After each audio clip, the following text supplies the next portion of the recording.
Hi, my name is Scott Camp Schaefer, and I'm a clinical social worker in Austin, Texas. And I'd like to talk to you today about this whole question of why letting go of the past is so difficult. And any number of people can attest to how they've been told by friends or family members when something unfortunate happens, oh, just let go of it, just let it go. And it may be well intentioned, but it can sound very flippant and be very incredibly unbelievable for the person who's hearing it to try to take in and feel like they can just do it like a snap of a finger and let go of the past. So what I wanted to talk about is what is it that makes that so difficult? I can say, well, I'll just let go of it, but yet if I don't let go of it, what's going on that's keeping me from doing that?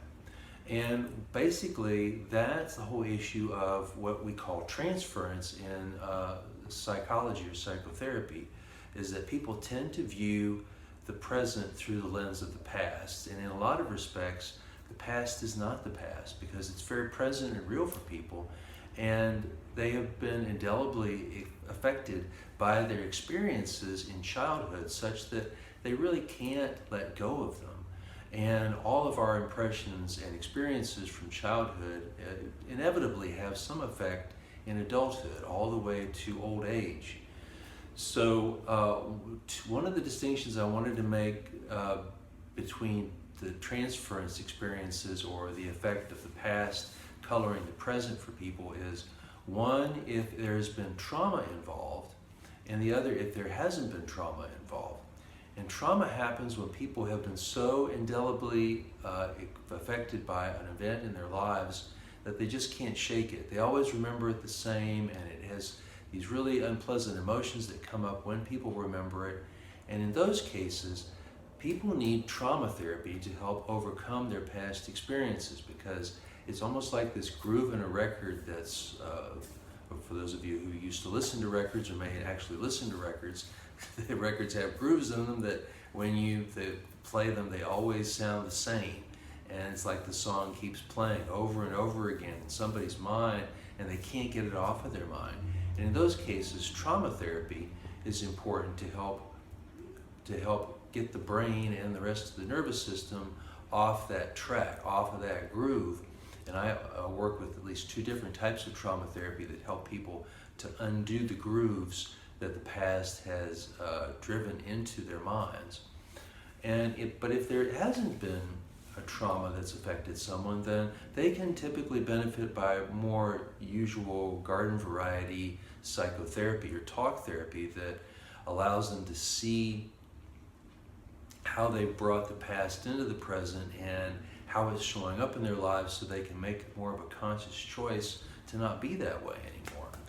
And so if you're one of those folks, then you can benefit better from talk therapy. But in any case, therapy is one of the best ways to handle transference and to be able to allow you to let go of the past effectively.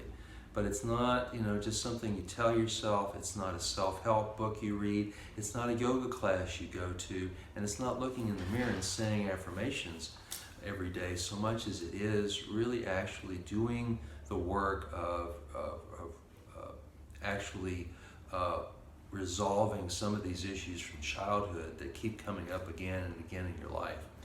And relationships tend to bring that up. Work tends to bring that up. Just about everything that impacts anybody on a day-to-day basis tends to bring up transference that needs to be resolved.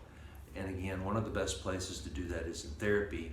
If cost is an issue regarding that, group therapy can be a great way to learn from your interactions with other people and help to resolve transference.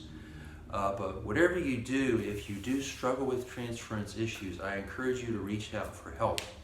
You can call me if you're in the Austin, Central Texas area, and I'd be happy to talk to you about how I might be able to help you to let go of the past really and truly. But if you're in another part of the country, look on the internet, find therapists or support groups that can be of help in getting you past your past, because it's something that's not meant to beguile you and dog you for the rest of your life. You can get help and you can overcome transference, but it's important that you first be aware of it. That's probably why you're watching this video. And secondly, that you actually take action on it and reach out for the help that you need. So my phone number is going to be at the top of my website, on my Facebook page, and you can email me, you can fill out a form, but whatever you do, do something to help yourself, because it helps you the rest of your life, and it helps all of your relationships to be more healthy and more fulfilling for the rest of your life. Thanks so much for watching today. Bye.